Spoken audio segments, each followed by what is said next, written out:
भक्तामर प्रणतमौलिमणिप्रभाणा मद्योतकं दलितपापतमोवितानं सम्यक् प्रणम्य जिनपादयुगं युगादा वालम्बनं भवजले पततां जनानां। देवादिदेव श्री आदि ब्रह्मादिनाथ भगवान की, देवादिदेव श्री पार्श्वनाथ भगवान की, पूज्यवराचार्य प्रवर श्रीमान तुंग स्वामी महाराज की, संत श्रोमणी आचार्य भगवान गुरुदेव श्री विद्यासागर जी महाराज की। श्लोक नंबर 24 चल रहा था। त्वामव्ययं विभुमचिन्त्यमसंख्यमाद्यं ब्रह्माण्डमीश्वरमनन्तमनङ्गकेतुं योगीश्वरं विदितयोगमनेकमेकम् ज्ञानस्वरूपममलं प्रवदन्ति सन्तः। भिन्न भिन्न नामों से आचार्य प्रवर प्रभु की स्तुति कर रहे हैं। अव्यय, विभु, अचिंत्य, असंख्य, आद्यम, ब्रह्मांड, ईश्वर, अनंत, अनंग केतुम, योगीश्वर और विदित योगम। यहाँ तक वर्णन हो गया था ना। विदित योग, जो योग को जानते हैं, जो प्रतिमा आदि योग धारण करते हैं, ऐसे वे प्रभु जिन्होंने ऐसी तपस्या की, ऐसी साधना की। अगली संज्ञा आ रही है तीर्थंकर प्रभु की। अनेक विदित योग मनेकमेकम, मनेक से अनेक निकालना।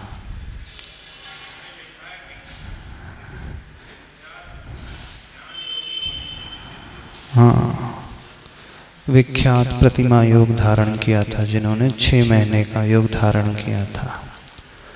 अथवा विदित का अर्थ होता है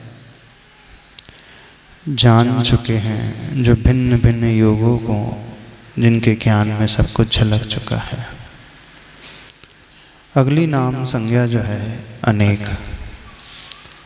अनेक शब्द एक के निषेध स्वरूप बना हुआ है। 2 संज्ञाएं, एक संज्ञा भी है और अनेक संज्ञा भी है। प्रभु एक हैं, वे ही प्रभु अनेक भी हैं। अनेक का अर्थ क्या होता है? जो एक नहीं है सो अनेक। अन्न उपसर्ग लगा है, ए से शुरुआत है, स्वर से शुरुआत है। तो एक का निषेध अनुपसर्ग लगने से हुआ अनेक। अनेक का अर्थ एक से अधिक नहीं है। शाब्दिक अर्थ जो है एक नहीं सो अनेक। एक को छोड़कर के वो कितनी भी संख्या हो सकती है, वो सब अनेक में आ जाएगी। 2 भी अनेक में आ जाएगी। 2 से लेकर संख्यात, असंख्यात, अनंत, सब अनेक के खाते में आ जाएंगे। तो एक विशेषण प्रभु का एक है और एक विशेषण अनेक है। दोनों ही विशेषण है। अनेकमेकम लिखा ना।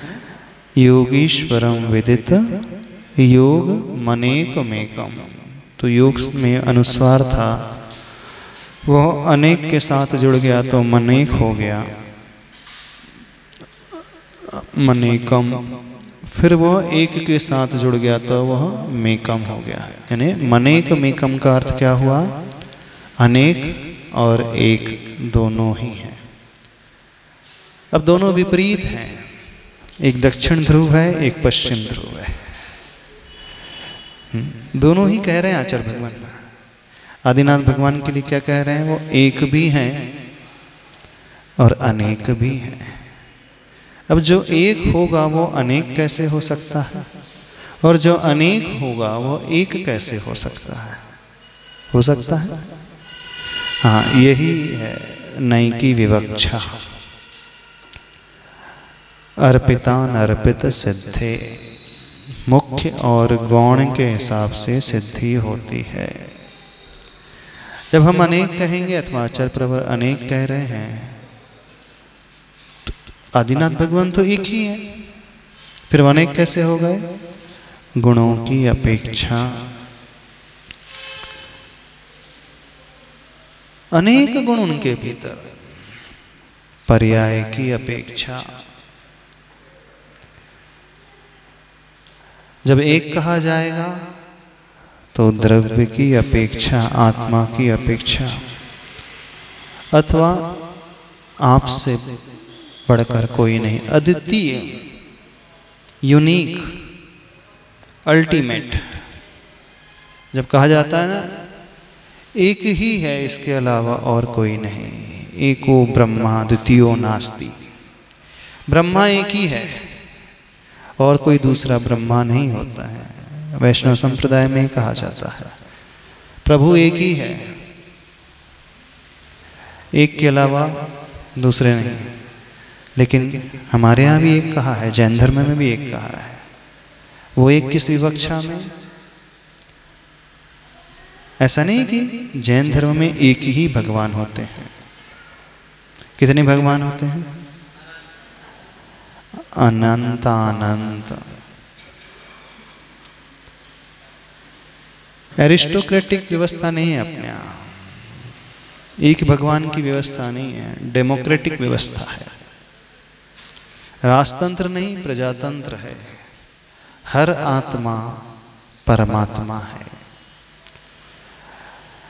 वैष्णव संस्कृति में हर आत्मा परमात्मा का अंश है, यह कहा जाता है। जैन संस्कृति में हर आत्मा परमात्मा है। दोनों में बहुत अंतर है। वो लोग कहते हैं कण कण में भगवान है ना? वैष्णव संस्कृति में प्रत्येक कण कण में भगवान है। जैन संस्कृति कहती है कण कण में भगवान बनने की शक्ति है। उनकी दृष्टि में वो भगवान का अंश है। जैन संस्कृति की दृष्टि में इनमें भगवान होने की क्षमता है। सिद्धांत में जमीन आसमान का अंतर है। आत्मा परमात्मा का अंश नहीं है, हर आत्मा परमात्मा हो सकती है। वैष्णव संस्कृति में हर आत्मा परमात्मा का ही एक अंश है। वे लोग क्या स्वीकारते हैं? वैकुंठ जब जाया जाता है, मोक्ष चला जाता है यह जीव, तो भगवान में ही समाहित हो जाता है। उनकी धारणा,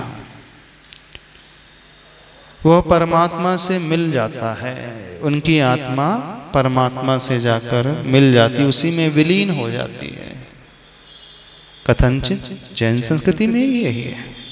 सिद्ध शिला में अनंतानंत सिद्ध हैं। अब जो नए सिद्ध बनेंगे तो वो कहाँ जाएंगे? वहीं पर तो जाएंगे जहाँ पुराने सिद्ध बैठे हैं।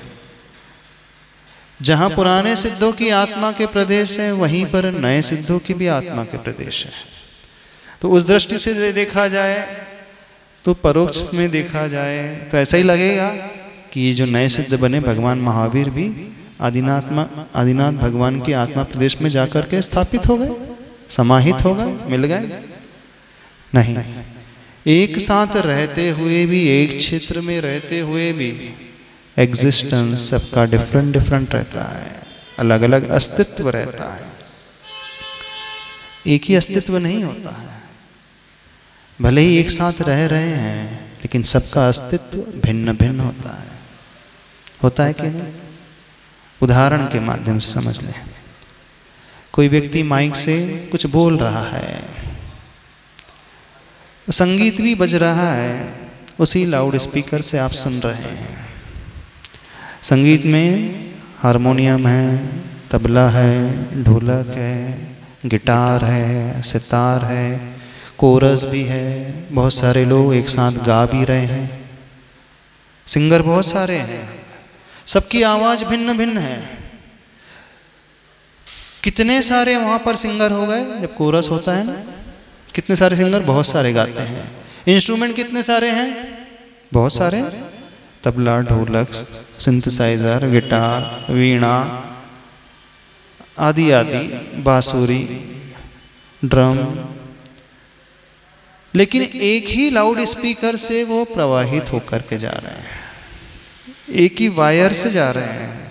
इसी वायर से हमारी भी आवाज़, सिंगर की भी आवाज़ चले जाएगी, और उसी वायर से, माइक के वायर से जितने इंस्ट्रूमेंट्स हैं म्यूजिक के, सबकी आवाज़ जा रही है ना? यानी एक ही वायर में समाहित हो रही कि नहीं सारी ध्वनियाँ हो रही हैं, लेकिन अस्तित्व सबका भिन्न भिन्न है। जो गिटार की ध्वनि निकलेगी वो तबले की ध्वनि से टोटली डिफरेंट रहेगी। कोई यदि लेडी सिंगर है उसकी आवाज़ अलग रहेगी, मेल सिंगर है उसकी आवाज़ अलग रहेगी, लेकिन एक ही टेप रिकॉर्डर में, एक ही कैसेट में, एक ही कार्ड में सब कुछ समाहित है। जब कोई भी सॉन्ग कंपोज किया जाता है स्टूडियो में, वहाँ कितने सारे इंस्ट्रूमेंट्स होते हैं। यहाँ तो ढोलक, तबला और एक हारमोनियम, 4 से ज़्यादा कुछ नहीं होते, पैड होगा बस, इससे ज़्यादा कुछ नहीं होता है। लेकिन जब स्टूडियो में कोई बड़ा म्यूजिशियन होता है, संगीतकार होता है, तो उसकी बहुत बड़ी टीम होती है, बहुत सारे बजाने वाले, बहुत सारे ढोलक वाले, बहुत सारे तबले वाले, बहुत सारे हारमोनियम, और सारे की ध्वनि एक ही वायर से प्रवाहित हो रही है, एक ही रील में स्टोर हो रही है कि नहीं? एक ही जगह समाहित होकर के रह रहे हैं कि नहीं? जबकि पुद्गल है, शब्द रूपी है, कर्णेंद्रिय से सुनने में आता है। जब रूपी एक ही जगह एक साथ इतने सारे रह सकते हैं पदार्थ, तो अरूपी क्यों नहीं रह सकते? समझ में आ रही बात? तो वैष्णव संस्कृति क्या स्वीकार करती है? आत्मा परमात्मा में जाकर के समाहित हो जाती है, मिल जाती है। लेकिन जैन संस्कृति क्या कहती है? नहीं, हर आत्मा का अस्तित्व सेपरेट ही रहता है, भिन्न ही रहता है। भले एक ही स्थान में वो रह रहे हैं, लेकिन सबका सुख अलग है, सबकी शक्ति अलग है, सबका ज्ञान अलग है। हाँ, जितने सिद्ध हैं, जितने सिद्ध परमेष्ठी हैं, अनंतानंत सिद्ध हैं सिद्धालय में, अलग अलग ज्ञान है। नहीं, अनुभूति जो हो रही है, आत्मानुभूति सबकी डिफरेंट। जो अनुभूति आदिनाथ भगवान की है वैसी अनुभूति तो हो सकती, लेकिन सेम अनुभूति नहीं हो सकती। जो फीलिंग आपकी है वो फीलिंग पड़ोस में बैठे हो की तो नहीं हो रही।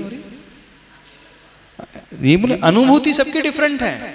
भले एक क्षेत्र में रह रहे हैं, एक स्थान में रह रहे हैं, एक ही जगह उनके आत्मा के प्रदेश, किसके? अनंतानंद सिद्धों के आत्मा के प्रदेश, लेकिन सबका सुख डिफरेंट। नहीं, डिफरेंट से मतलब ये नहीं कि किसी का कम किसी का ज्यादा, वो नहीं। अलग अलग से मतलब अनुभूति की अपेक्षा हम कह रहे हैं, वो अपना अनुभव करेंगे, वो दूसरे के सुख का अनुभव नहीं करेंगे। माँ अपने सुख का वेदन करेगी, पुत्र के सुख का वेदन नहीं कर सकती है।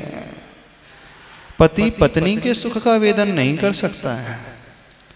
अच्छा, माँ बेटे के दुख का वेदन कर सकती है? बताओ। मान लो बेटा बहुत बीमार है, 105 डिग्री बुखार है, उसे बहुत वेदना हो रही है, सिर में बहुत दर्द हो रहा है, हाथ पैर टूट रहे हैं, वो चिल्ला रहा है, आंखों से आंसू आ रहे हैं, रो रहा है, तो आप उसकी दुख की अनुभूति कर सकते हो? कैसी माँ है आप लोग? आप ही का बेटा रो रहा है, इतना दुखी है, कष्ट में, थोड़ा सा भी उसका संवेदन क्यों नहीं करते आप? शेयर करना चाहिए ना उसके दुख को, क्यों नहीं शेयर करते? मान लो उसे सर्वाइकल हो गया है, गर्दन नहीं उठ रही है, मुड़ नहीं रही है गर्दन, करना चाहिए कि नहीं? ड्यूटी बनती है कि नहीं आपकी? नहीं। कैसे माता पिता हो अपने बच्चे के दुख को आप शेयर ही नहीं करते? माइक से बोलो। हाँ माइक से बोलो। कंसेप्ट समझने की कोशिश करो। मोह कैसे तोड़ा जाता है वो रास्ता बताते हैं। मोह व्यक्ति कैसे तोड़ता है, खड़े होकर बोलना। सबका स्वतंत्र अस्तित्व है, हर आत्मा का स्वतंत्र अस्तित्व है ना जी। आप उसके बदले में दुख का अनुभव तो नहीं कर सकते? नहीं कर सकते। आप उसके लिए सहयोगी बन सकते हो, दवा दे सकते हो ला करके, हॉस्पिटल ले जा सकते हो, भोजन बना करके दे सकते हो, पैर दबा सकते हो, सिर दबा सकते हो, और जो भी आप बाहर से उपचार कर सकते हो वो कर सकते हो। लेकिन संवेदन तो स्वयं को ही होता है, दूसरा हमारे बदले में संवेदन नहीं कर सकता। ना वो हमारे सुख को ले सकता है, ना ही वो हमारे दुख में हिस्सेदार हो सकता है। जब आप उसके सुख और दुख में हिस्सेदार बन ही नहीं सकते, जब आप स्वयं कह रहे हैं कि उसकी आत्मा का अस्तित्व स्वतंत्र है, तो फिर इतना मोह क्यों, इतनी आसक्ति क्यों? बताओ, इतना गहरा लगाव क्यों कि बुखार उसको आता है, आंसू आपकी आंखों में आ जाते हैं? कैसा ऐसा लगाव है? पीड़ा उसे हो रही है, दर्द आपको हो रहा है, जबकि दोनों का अस्तित्व भिन्न भिन्न। जब हम ये जानते हैं, अच्छा सभी लोग मानते हैं कि नहीं हर आत्मा का स्वतंत्र अस्तित्व होता है? आप अपने माँ बाप से पैदा हुए हो, लेकिन आपकी अनुभूति अलग है, उनकी अनुभूति अलग रहेगी। आप अपने ज्ञान अपनी क्षमता के अनुसार ही करोगे कार्य, पिता की क्षमता के अनुसार नहीं कर सकते। पिता भावना भा सकता है कि मेरा बेटा ऐसा हो वैसा हो, इतना पढ़ ले, ऐसा व्यापार कर ले, लेकिन वो करेगा अपनी समझ के अनुसार ही। आप उसके लिए सहयोगी बन सकते हो, आप उसके लिए निमित्त बन सकते हो, लेकिन उसके लिए आप उपादान नहीं बन सकते। उसके बदले में ना आप दुख सह सकते हो, ना ही उसके बदले में आप सुख सह सकते हो। निमित्त, बाहर से सहयोग दे सकते हैं, आप उपादान उसके बदले में नहीं बन सकते। हाँ नहीं, तो वही तो हम कह रहे हैं, आप निमित्त बन सकते हो। आप चाहो कि वो ऐसा हो जाए, नहीं हो, संभव नहीं है। हर माँ बाप चाहते हैं मेरा बेटा बहुत अच्छा हो। अच्छे अच्छे जो माँ बाप है, कैलिबर वाले हैं, ज्ञानी विद्वान पैसे वाले, वो भी सोचते ना मेरा बेटा अच्छा बने, लेकिन कभी चक्रवर्ती की संतान चक्रवर्ती नहीं बनती। हाँ बनती है। कोई भी चक्रवर्ती हुए हैं, जितने भी हुए, उनका पुत्र कभी भी चक्रवर्ती नहीं बनता। होना क्या चाहिए था, जब पिता चक्रवर्ती हैं तो पुत्र को पूरा राज्य मिलना चाहिए। पर जी क्या उसके बेटे कंगाल हो जाते हैं? कंगाल तो नहीं होते हैं, 6 खंड के अधिपति नहीं होते हैं, बड़े राजा नहीं रहेंगे जिनके अंडर में 32,000 मुकुटबद्ध राजा रहते हैं, वैसे उनके अंडर में रहेंगे। सब अपने अपना इंडिपेंडेंट मर्जी। वो तो वर्तमान में भी है कि प्रधानमंत्री का बेटा जरूरी नहीं कि प्रधानमंत्री ही बने। हाँ, तो वो व्यवस्था नहीं तो राजतंत्र में तो है ना कि वो राजा पास ऑन कर रहा है अपनी सुविधाओं को, अपने राज्य को, अपने अधिकार को, पर सबका अपना अपना पुण्य होता है। हम ये कहना चाह रहे हैं, सबका अपना अपना उपादान होता है। तो जब हम दूसरों के लिए उपादान नहीं बन सकते हैं, उसका स्वतंत्र अस्तित्व होता है, हमारा स्वतंत्र अस्तित्व होता है, तो क्यों इतनी ज्यादा आसक्ति? मोह है ना, उस आसक्ति को तो छोड़ना है, उस आसक्ति को तो तोड़ना है। तो हम ये कह रहे थे, जैन संस्कृति ये कहती है हर आत्मा परमात्मा बन सकती है। वैष्णव संस्कृति में हर आत्मा परमात्मा का अंश है, लेकिन ऐसा नहीं। और लॉजिकली सोचे तो हो भी नहीं सकता। दुनिया में अनंत अनंत जीव दुखी हैं। यदि हम परमात्मा के अंश होते हैं तो परमात्मा तो परम सुखी, हमें भी सुख मिलना चाहिए था ना। रस्सी का एक ही छोर है, एक ही रस्सी लंबी है, एक छोर में हिलाई जाएगी तो दूसरी छोर में तो स्पंदित होता है कि नहीं होता है। यदि हम उनके अंश होते तो वो सुखी है तो हमें भी सुखी रहना चाहिए था, अथवा यदि हम दुखी है तो फिर वो भी दुखी हो जाएगा। नहीं, परमात्मा हमेशा सुखी रहता है। हम उनके अंश नहीं हैं, हम उन जैसे अवश्य हैं। आपने कहा हर आत्मा परमात्मा बन सकती है। हाँ, लेकिन अभव्य जीव तो कभी नहीं बन सकता। शक्ति की बात कर रहे हैं। शक्ति तो अभव्य के भीतर भी होती है परमात्मा बनने की। अच्छा, अभव्य के कितने कर्म होते हैं बताओ चलो। अभव्य जीव की आत्मा में कितने प्रकार के कर्म बनते हैं? 8 ज्ञानावर्णी कर्म बनता है अभव्य जीव में। तो केवल ज्ञानावर्णी कर्म का भी बंद होता। तो केवल ज्ञानावर्णी कर्म क्या कहलाता है? जो केवल ज्ञान के ऊपर आवरण डाले। तो केवल ज्ञान होगा तभी तो उसे ढाका जाएगा ना। यानी अभव्य जीव के भीतर केवल ज्ञान की शक्ति है, तभी तो वो केवल ज्ञानावरण कर्म जो है उसको ढाक रहा है। यदि आप ये कहो कि अभव्य के भीतर केवल ज्ञान प्राप्त करने की शक्ति नहीं, तो फिर केवल ज्ञानावर्णी कर्म का बंद ही नहीं होना चाहिए। उससे होना चाहिए दर्शनावर्णी कर्म का बंद ही नहीं होना चाहिए। उसका होना चाहिए कि नहीं चाहिए? अभव्य के 8 कर्म होते हैं कि नहीं होते हैं? कि नहीं होते? पता नहीं आपको। आप बोले महाराज जी पता नहीं होते। अरे अभव्य के कितने कर्म बनते हैं? कैसे स्वाध्यायशील हो, थोड़ा दिमाग तो लगाओ। अभव्य जीव का कितने कर्म बंद होते हैं? ज्ञानावर्णी, दर्शनावर्णी, वेदनी, मोहनी, आयु, नाम, गोत्र, अंतराय। जब ज्ञानावर्णी कर्म का बंद हो रहा है तो ज्ञानावर्ण कर्म के 5 भेद हैं। अवधि ज्ञानावर्ण का भी है, मनपर्ण ज्ञानावर्ण कर्म भी है और केवल ज्ञानावर्ण भी है। तो जब ये तीनों ज्ञानावर्णी कर्म हैं, वो क्या काम करेंगे? उस ज्ञान को ढाक रहे हैं। तो ढाकेंगे तभी जब वस्तु होगी। आप कुछ वस्तु को ढाक रहे हैं, मान लो चादर बिछा करके ढाक दे, छिपा दिया। जब वस्तु होगी तभी तो ढाका जाएगा कि नहीं ढाका जाएगा? कि बिना वस्तु के ढाक दिया जाएगा? तो अभव्य के भीतर भी शक्ति तो केवल ज्ञान की भी है, अवधि ज्ञान की भी है, मनोपर्य ज्ञान की भी है, छायिक सम्यक दर्शन की शक्ति है। बस उसके भीतर अभिव्यक्ति नहीं हो सकती, प्रकटीकरण नहीं हो सकता। नहीं, दूरांतन भव्य तो वो तो बात अलग है कि उसको बेचारे को निमित्त नहीं मिल रहा, वहीं अटका हुआ है। लेकिन अभव्य के भीतर भी शक्ति होती है। यदि ऐसा न माना जाए तो फिर सिद्धांत ही पलट जाएगा। हर आत्मा में परमात्मा बनने की शक्ति, शक्ति सब में है। सुनना पे उदाहरण दिया जाता है आगम में। बांझ महिला होती है, बांझ महिला जो होती है वो मां नहीं बन सकती। तो शक्ति नहीं होती है कि यूटेरस में प्रॉब्लम होता है। जो बच्चों को जन्म नहीं दे सकती है, बच्चे पैदा करने की शक्ति नहीं है कि उसके यूटेरस जो गर्भाशय होता है उसमें कुछ प्रॉब्लम होता है, इस कारण बच्चे पैदा नहीं होते। बच्चे पैदा करने की शक्ति तो उसके भीतर भी है, लेकिन बच्चा ठहरता ही नहीं है, क्योंकि गर्भाशय की रचना ही इस प्रकार की है। कौन सी योनि होती है उनकी? शंखावर्त योनि। शंखावर्त जो योनि होती है उसमें जीव ठहरता ही नहीं, गर्भ ठहरता ही नहीं।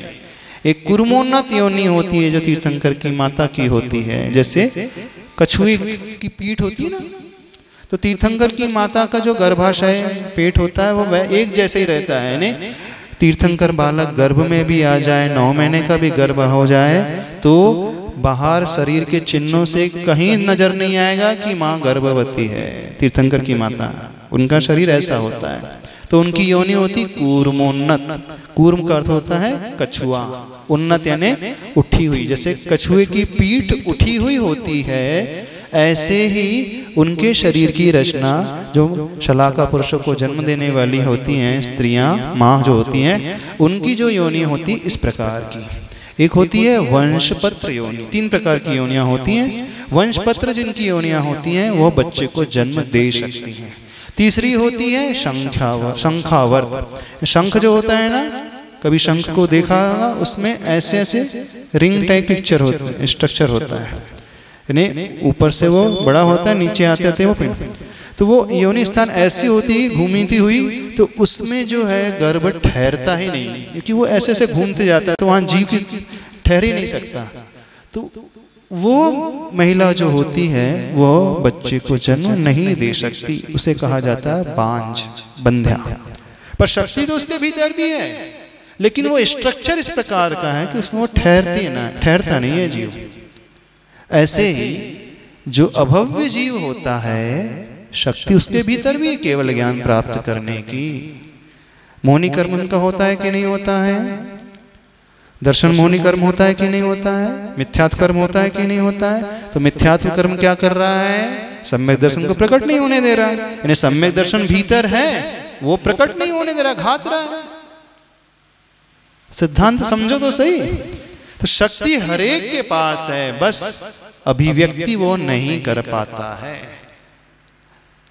और जो जीव अभिव्यक्त कर लेते हैं उसे कहा जाता है भव्य। दूरांदूर भव कौन सा होता है? महिला तो है लेकिन उसने विवाह ही नहीं किया कभी, तो वो माँ कैसे बनेगी जब विवाह ही नहीं हुआ? तो बाल ब्रह्मचारिणी है तो माँ कैसे बनेगी? शक्ति भी है, अभिव्यक्ति भी कर सकती है, लेकिन उसने व्रत ले लिया, आजीवन ब्रह्मचर्य व्रत ले लिया, तो वो कहलाएगी, इन्हें जन्म ही नहीं देगी। और जो भव्य हैं वो माँ बन जाते हैं, ऐसा।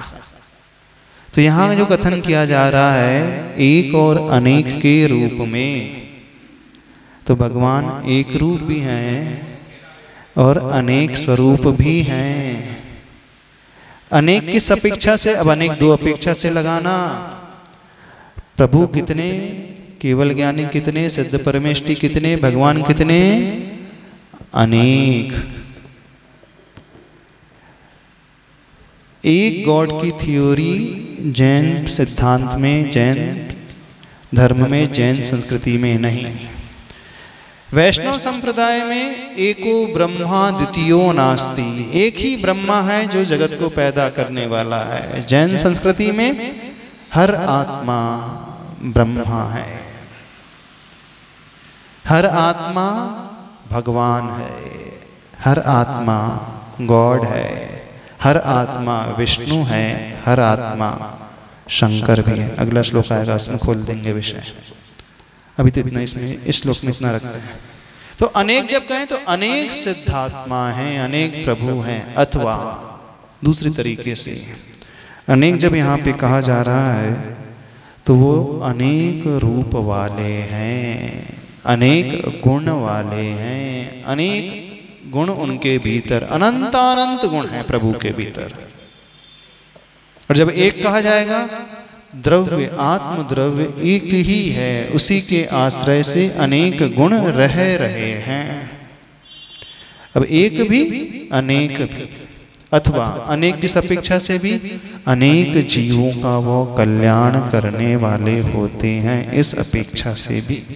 अथवा पर्याय की अपेक्षा से भी, अनेक पर्यायों को वो धारण कर चुके हैं और भविष्य में भी अनेक पर्यायों के रूप में वो आएंगे, परिणमनशील रहेंगे, इस अपेक्षा से।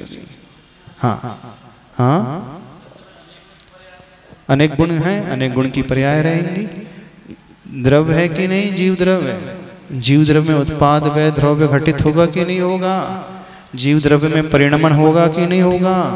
सिद्ध भगवान में परिणमन होता है कि नहीं होता है? कैसा होता है? अगुरु लघु गुण के द्वारा होता है। स्वभाव पर्याय उनमें निकलती हैं, सूक्ष्म जो होती हैं, एक समयवर्ती होती हैं, अर्थ पर्याय होती हैं, प्रति समय परिणमनशील होती हैं, वचन के अगोचर होती हैं और आगम प्रमाण से अथवा केवल ज्ञान के प्रमाण से वो जानी जाती हैं, हमारे ज्ञान का विषय वो नहीं बनती। ये अर्थ पर्याय जो होती हैं एक समयवर्ती, एक समय पकड़ में नहीं आता तो उनकी पर्याय कहाँ से पकड़ में आ जाएगा? समझ में आया? अनेक और एक किस अपेक्षा से घटाया? प्रभु को अनेक क्यों कहा? अनेक गुण वाले हैं, क्वालिटीज अनेक हैं, गुण की। हाँ, नहीं, अनेक गुण की अपेक्षा से भी, पर्याय की अपेक्षा से भी, अनेक जीवों का कल्याण करने की अपेक्षा से भी, अनेक अनंतानंत भाव धारण कर चुके हैं, भविष्य में अनंतानंत पर्याय के रूप में परिणमनशील होंगे, उस अपेक्षा से भी, अथवा सिद्ध भगवान अनेक हैं, अरिहंत परमेष्टि अनेक नहीं, हम इसमें दोनों घटित कर सकते हैं। जब शब्द लिखा अनेक, अब टीकाकार कितने भी अर्थ निकाल सकता है। आचार्य उमा स्वामी जी ने सत्वार सूत्र लिख दिया, अब पूज्य पाद स्वामी जी ने सर्वार्थ की टीका की, अकलंग देव ने राजवार्तिक की, फिर श्लोक वार्तिक हो गई, फिर और कितने कितने आ गए, तत्वार्थ वार्तिक हो गई, तात्पर्य वृत्ति हो गई, न जाने के। जितना जितना चिंतन निकलता जाए व्यक्ति निकाल सकता है, उसमें कोई बाधा नहीं है। हो सकता है कि नहीं अनेक?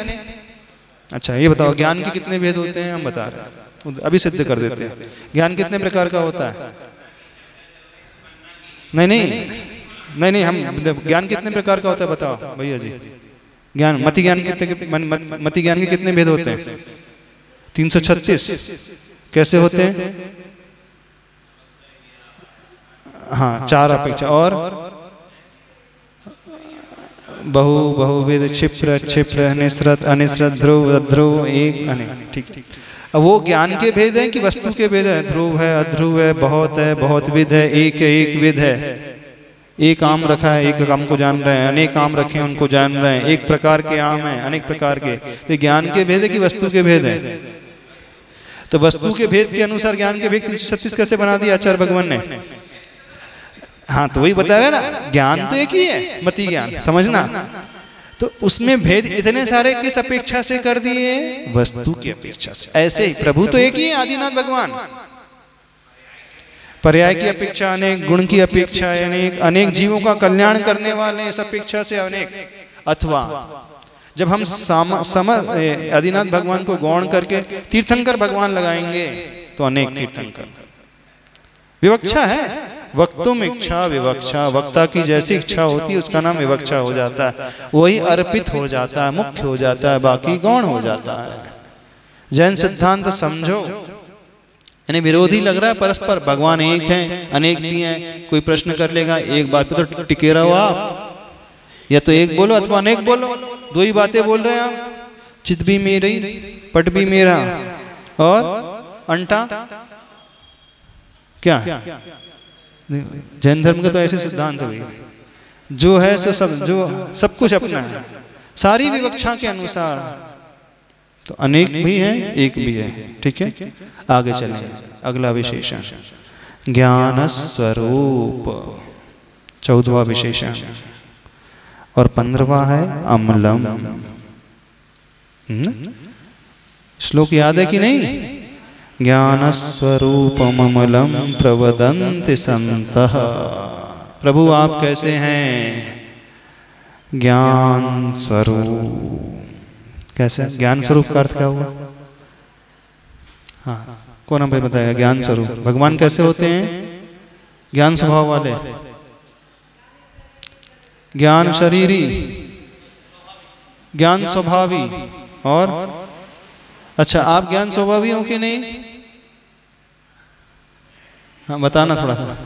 संसारी व्यक्ति ज्ञान स्वभावी है कि नहीं? आपके भीतर ज्ञान है कि नहीं? तो हमारे भीतर भी ज्ञान है, भगवान के भीतर भी ज्ञान, तो हम भी ज्ञान स्वरूपी हो गए कि नहीं हो गए? आप ज्ञान स्वरूपी हुए कि नहीं हुए? नहीं, ज्ञान है कि नहीं? तो ज्ञान स्वरूप हुए कि नहीं? हाँ हाँ, अंतर यह है कि संसारी जीव जो ज्ञान स्वरूप होता है वो राग द्वेष मिश्रित ज्ञान वाला होता है, वो कषायों सहित ज्ञान वाला होता है। और जो प्रभु का ज्ञान है वह कषाय रहित, मोह से रहित शुद्ध ज्ञान, क्षायिक ज्ञान।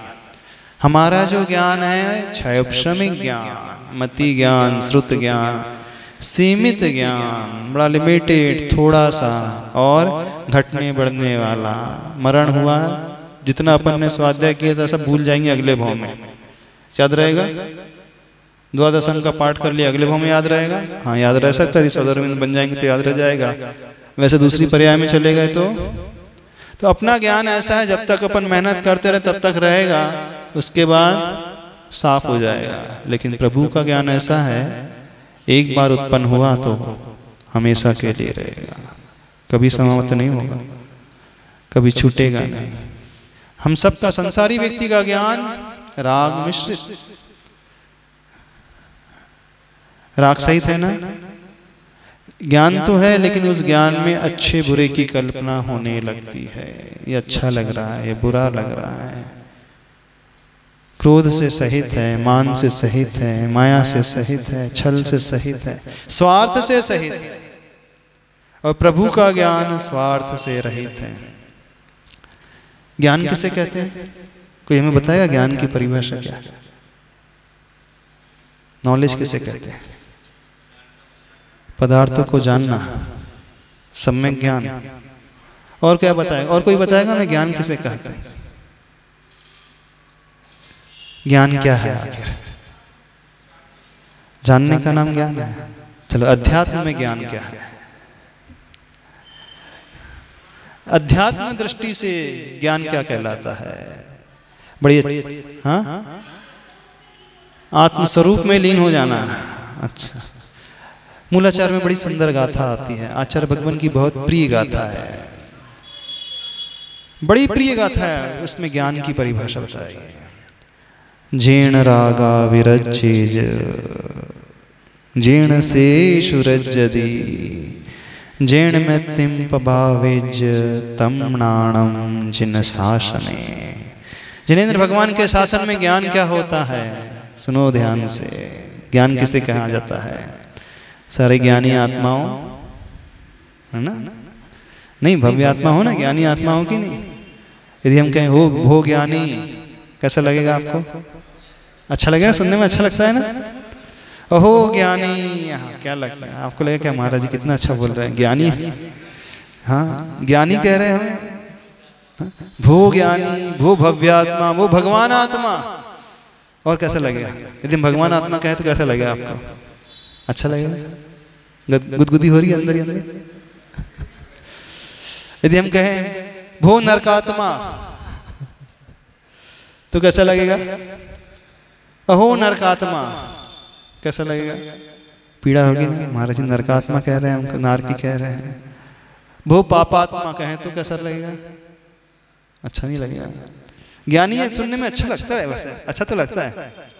जब जब किसी से कहा जाता आइए ज्ञानी, हाँ, ज्ञानी नाम को नहीं बोले, नहीं तो आप ज्ञानी से ज्ञानी क्यों चले जाओ? बोले हाँ, हमारे घर के बाजू में ज्ञानी ज्ञानचंद जी रहते हैं। हाँ, कोई यदि ये संबोधन दे, यदि हम सभा में संबोधन दे दे, अहो ज्ञानी, भो भव्यात्मान, भो भगवान आत्मन, भो शुद्धात्मन, भो निरागी आत्मन, भो निर्विकल्पी आत्मन, तो कैसा सुनने में? क्यों रानू जी कैसा लगता है? बता दो। बढ़िया लगता है कि नहीं? अच्छा लगता है सुनने में, गुदगुदी होती है। भले हम भगवान आत्मा नहीं है, लेकिन कोई बड़ा विद्वान कहे अहो भगवान आत्मा, बैठे बैठे आनंद आने लगा। काय का आनंद आने लगा? महाराज श्री तारीफ किसी को बुरी नहीं लगती। अच्छा, प्रशंसा किसी को बुरी नहीं लगती। और वास्तविकता? हाँ, वास्तविकता बुरी लगती है। वास्तविकता कड़वी होती है। कड़वीता। अच्छा, आप क्या सुनना पसंद करोगे? चलो आज हम वही सुनाएंगे आपको।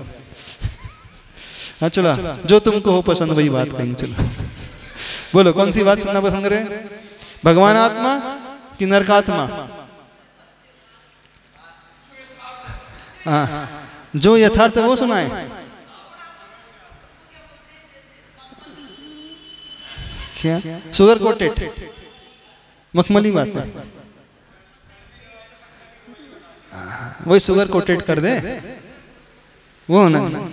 तो आप अपने आप को क्या मानते हो? भगवान आत्मा मानते हो, नरकात्मा मानते हो? भविष्य में कहाँ जाओगे आप लोग? अगले भाव में कहाँ जाओगे? कितने लोग नरक जाएंगे? जिन्हें लगता है नरक जाएंगे, ऐसे पाप कर रहे हैं, दुर्गति में जाएंगे। अच्छा, पाप करते हो कि नहीं करते हो? दिन भर में पाप ज्यादा करते हो कि नहीं, कम करते हो? अच्छा, पापों का त्याग है सबका? 5 पापों का त्याग ही बैठे हैं सारे। कोई त्यागी नहीं है। त्याग नहीं किया तो पापात्मा तो हो। जब त्याग नहीं किया है, पाप कर रहे हो दिन भर में, तो पापात्मा हुए कि नहीं?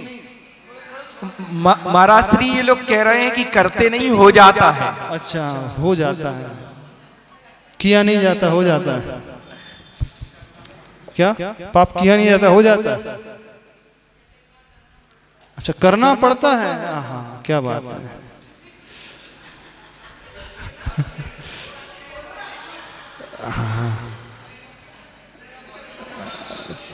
कौन नहीं करता है ये बता दो थोड़ा सा। पाप असंयमी है, असंयमी तो पाप करते ही रहता है, होता नहीं है उससे, करते ही रहता होता।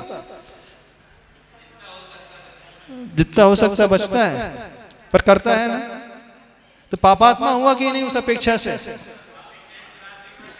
अरे पापिष्ठ दुरात्मा जड़ी तो मुनि महाराज कह रहे हैं, अभी तो हम आपकी बात कर रहे हैं। जब मुनि महाराज की बात आएगी तब बात करेंगे। तो पापात्मा हो कि नहीं? उतना ही पुण्य है। हिसाब किताब लगा तो पापात्मा ज्यादा निकलोगे। 24 घंटे का हिसाब लगा, पाप ज्यादा हो रहा है, पुण्य कितना हो रहा है? हाँ, तो ज्ञानी सुनने में अच्छा तो लगता है, पर वास्तविक ज्ञानी होता कौन है? ज्ञान स्वरूप होता क्या है? इस गाथा में आचार्य भगवान कह रहे हैं। मूलाचार ग्रंथ की बड़ी प्रिय गाथा है, गुरुदेव की बहुत प्रिय गाथा है। इस गाथा को आचार्य भगवान दिन में 3 बार उच्चारण करते हैं। प्रातः काल की सामयिक के पश्चात, दोपहर की सामयिक के, संध्या काल की सामयिक के पश्चात। जेण रागा विरज्येज जेण शेषुरज्जदी जेण मैत्तिम पभावेज तमणाणम जिन शासने। यानी जहां राग से विरक्ति हो जाती है, जिसके द्वारा राग से विरक्ति हो जाती है, वह ज्ञान है जिनेन्द्र भगवान के शासन। जेण मैत्तिम प्रभावेज, जिससे मैत्री की प्रभावना होती है, वह ज्ञान कहलाता है। जेण श्रेयेषु रज्जति, जो श्रेयस कर में रंजायमान होने लगता है, वह ज्ञान होता है। 3 क्वालिटी बताई है ज्ञान की, 3 विशेषण बताए। ये कार्य यदि कोई कर रहा है तो समझना वो ज्ञानी है, नहीं है तो पापी है वो। क्या पहला क्या लक्षण दिया? राग से विरक्ति हो जाना, राग कम होते चले जाना, राग छूटते चले जाना, वह वास्तविक ज्ञान होता है। यानी स्वाध्याय का फल जो पढ़ रहे हो, भक्ति का फल जो भक्तामर स्तोत्र याद कर रहे हो, उसका फल क्या? दुकान में आसक्ति कम होना, परिग्रह में आसक्ति कम होना, बच्चों में राग कम होना, पति पत्नी में राग कम होना। कम हो रहा है आप लोगों का? पैसे में राग कम होना कम हो रहा है? कितनों का कम हो रहा है राग? नहीं महाराज जी, पति पत्नी में तो कम हो रहा है, वो तो उम्र के अनुसार अपने आप ही होता है। क्यों? उम्र के अनुसार तो वैसे हो जाता है, फिर वो परेशानी लगने लगती है। तो राग कम होना नहीं कहना है, वो तो मजबूरी की विरक्ति है। वो तो एक उम्र के पड़ाव में जो विरक्ति होने लगती है गृहस्थ जीवन में। क्यों सोनू? उम्र के पड़ाव में जब व्यक्ति 45-50 के अराउंड आने लगता है, उस समय गृहस्थी से विरक्ति होने लगती है। कहाँ फंस गए हैं? वो तो मजबूरी की विरक्ति है, वो तो वो वैराग्य नहीं, वो निराशापन है। वैराग्य और निराशा में बहुत अंतर होता है। बोले मजबूरी में फंस गए, यहाँ तक टेंशन ही टेंशन बना रहता है। ऐसे घर में क्या रहना, ऐसी पत्नी से क्या के साथ क्या रहना, अलग करो। तो वो वैराग्य नहीं है, वो तो परेशानी से मुख मोड़ना है। तो उम्र के पड़ाव में तो आपको तो हो ही जाती है, जिसे आप विरक्ति समझ रहे हो, वो क्या है? अच्छा, तो सही से बताना, राग कम हो रहा है आपका? इतना स्वाध्याय कर रहे हो, किन किन लोगों का राग कम हो रहा है? किस किस से अटैचमेंट कम हो रहा है? पढ़ने के लिए नहीं बोल रहे हैं, अंदर से बताओ राग कम हो रहा है। ज्ञान वो है जेण रागा विरज्येज। जेण मैत्तिम पभावेज मित्रता की भावना जिसके भीतर प्राणी मात्र से पैदा होने लगे। जीव को देख कर के अंदर ही अंदर मित्रता का भाव पैदा होने लगे। मैत्री भावना क्या होती है? मैत्री भाव जगत में मेरा सब जीवों से नित्य रहे। क्या होती मैत्री भाव? समस्त जीवों से कहा है। अब तो आप मित्रता किससे करोगे? अपने हम उम्र से, साथ वालों से। मनुष्य से मित्रता करेगा, हाँ, जिनसे पटती है एक दूसरे से उससे मित्रता। नहीं पटती है तो मित्रता नहीं होगी। ऐसे ही है।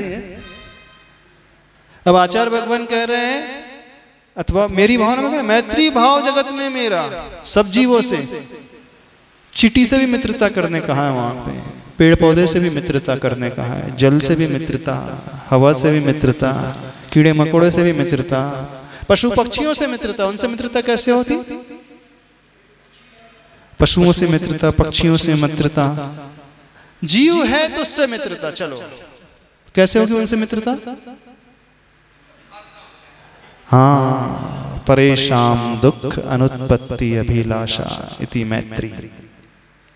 दूसरों के को हमारे व्यवहार द्वारा दुख उत्पन्न ना हो, वो मैत्री कहलाती है आपका ऐसा एटीट्यूड?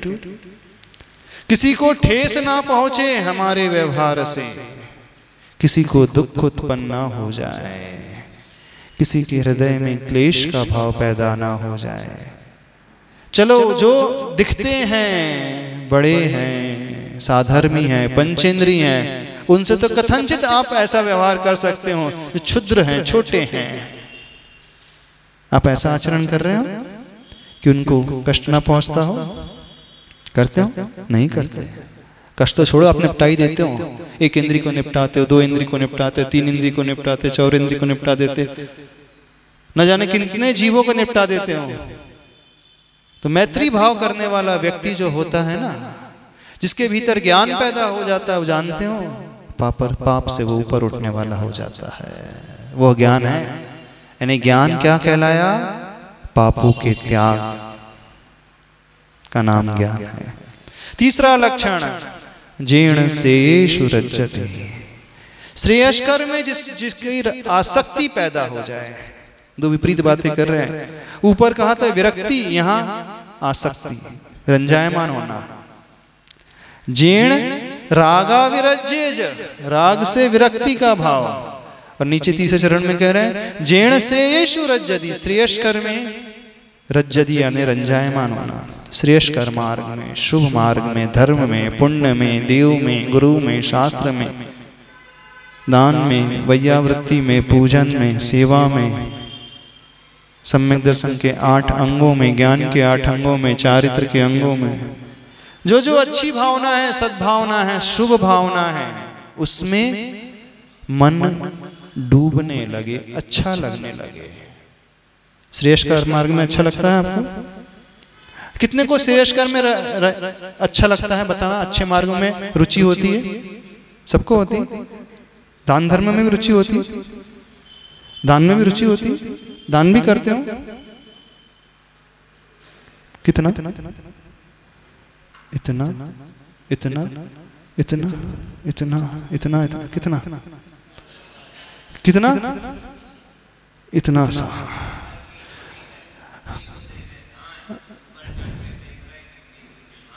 हाँ, चावल की चोरी कर। हाँ, अच्छा सब्बल, अच्छा सब्बल की चोरी करे सुई के देवो दान। हाँ, ऊपर चढ़ के देख रहे कितनी दूर स्वर्ग का विमान है। वाह। तो हंडी के 4 दाने भी नहीं देते होंगे जितने बैठे हैं। जितना हंडी में चावल है ना आपके, जितनी कैपेसिटी है, रानू जी कितना देते हैं अपनी हंडी में से? कितने दाने निकालते हैं आप? नहीं, निकलता तो रहता है, नो डाउट निकलता रहता है। खाने के लिए भी निकलता है, बच्चों को भी खिलाने के लिए भी निकलता रहता है। नहीं, कितने दाने, कितने %? क्यों? नरेंद्र जी कितने कितने दाने? 4 दाने, 40 दाने, 400 दाने। जेड़ श्रेयस रज्जति, श्रेयस कर में जिसका राग पैदा हो जाए, वो ज्ञान है जिन शासन में, जिनेंद्र भगवान के शासन में ज्ञान किसे कहा है? ऐसी भावना जिसके भीतर होती है वो ज्ञान स्वरूपी होता है। को देखें, हम व्यक्तिगत किसी को नहीं कह रहे हैं। यदि आप अपने आप को ज्ञान स्वरूपी मान रहे हो, आपने कहा ना हमारे भीतर भी ज्ञान है, भगवान भी ज्ञान स्वरूपी, आप भी ज्ञान स्वरूपी हो। हाँ, भगवान शुद्ध ज्ञान स्वरूपी हैं, संसारी अशुद्ध ज्ञान स्वरूपी है। वो राग से मिश्रित है, राग सहित है। राग तो करो, लेकिन आचार्य भगवान तीसरे चरण में कह रहे हैं श्रेयस कर में राग करो। हाँ, जहां राग कर रहे हो वहां राग नहीं करना है, श्रेयस्कर मार्ग में राग करना है। जेन श्रेयसु रज्जति, हाँ, प्रशस्त राग, धर्म में राग, साधर्मी में राग, गुणों में राग। तम नाणम जिण शासने। हाँ, परिवार मोही, परिवार से राग नहीं होता, वहां मोह होता है। राग और मोह में क्या होता है? राग मोह का एक फैकल्टी है, अंश है। राग साधर्मी के कारण आप रोगे नहीं कभी, उसके दुख दर्द में रोगे।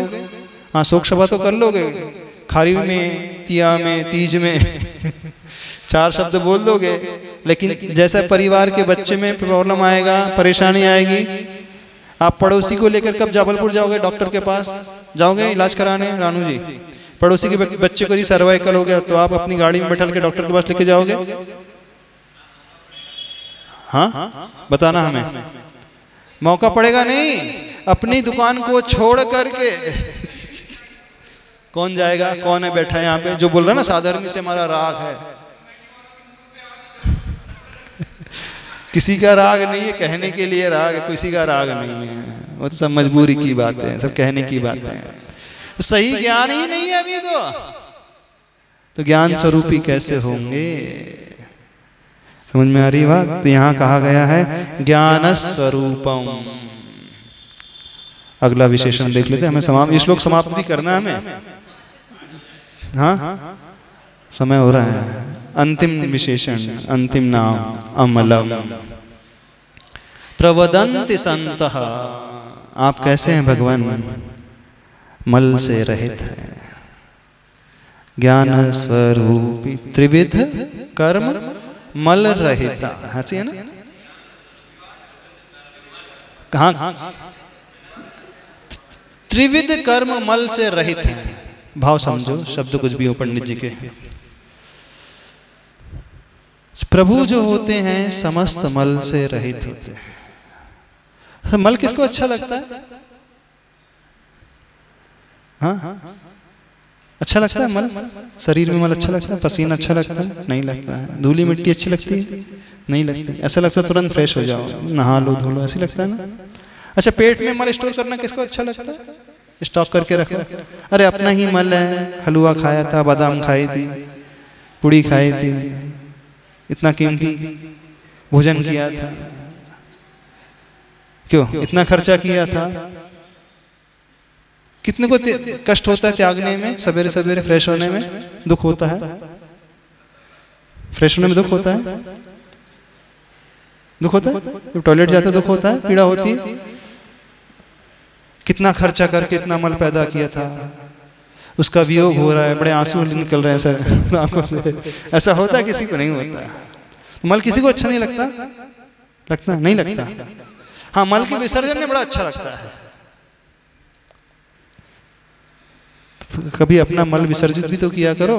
शरीर का मल तो विसर्जित करते हो, आत्मा का मल भी तो विसर्जित किया करो, मन का मल भी तो निकाला करो। कौन सा मल है? भाव कर्म, द्रव्य कर्म, नो कर्म। अब हम भाव कर्म, द्रव्य कर्म, नो कर्म कहते किसी को नहीं समझ में आएगा क्या बोल दिया महाराज जी ने।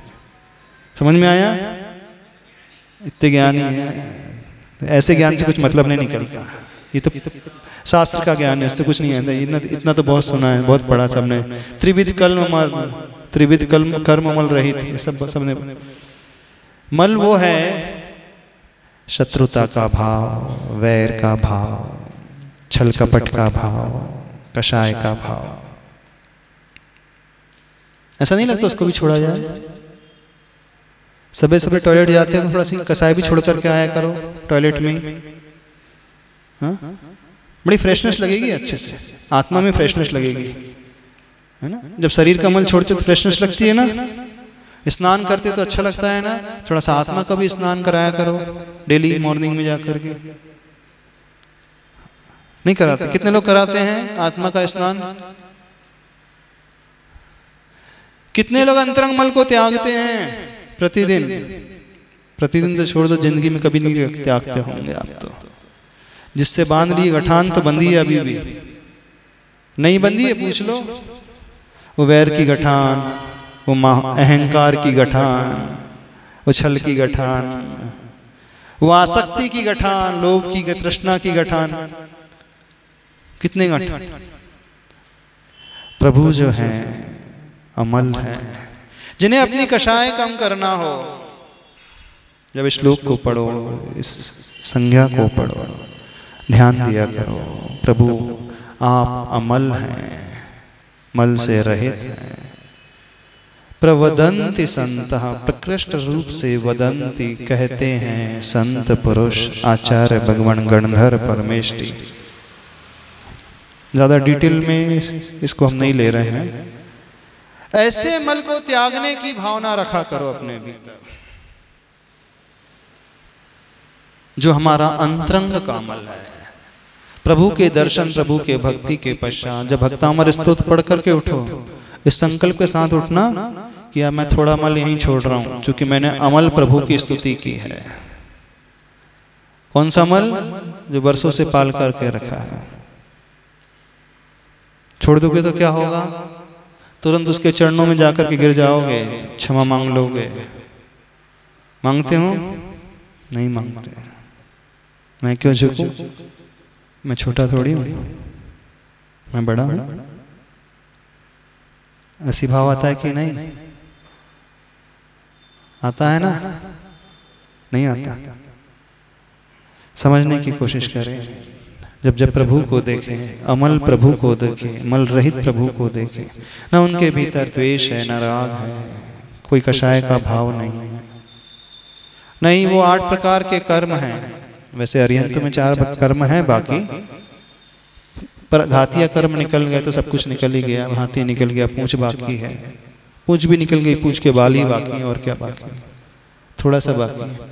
तो लगभग सब कुछ ही निकल चुका है, सारे मल से वो रहित हो चुके हैं।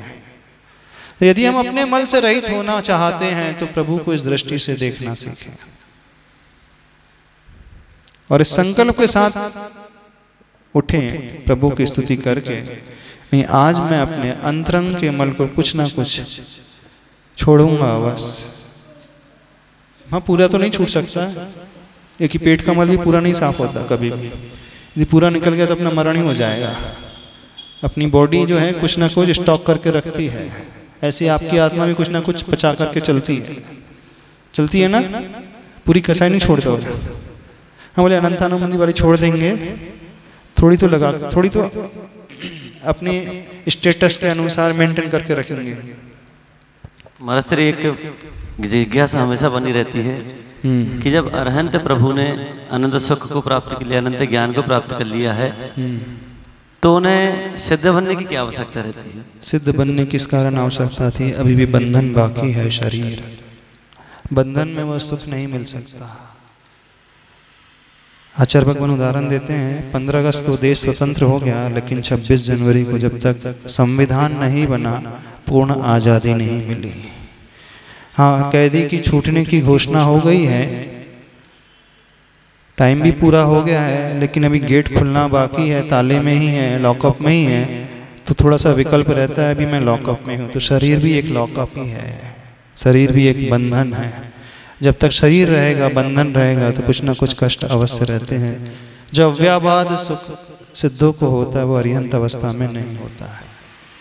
वो भी शरीर से पराश्रित है ना, पराश्रित कभी सुख होता नहीं, स्वाश्रित ही होता है, आत्मावलंबित होता है, इसलिए सिद्ध बनने की कामना हमेशा रहती है। समय हो गया, इतना ही रखें, हो गया 24वां श्लोक पूरा हो गया ना। अब कल से आगे से 25वां श्लोक देख लें। बोले देवादिदेव श्री आदिनाथ भगवान की।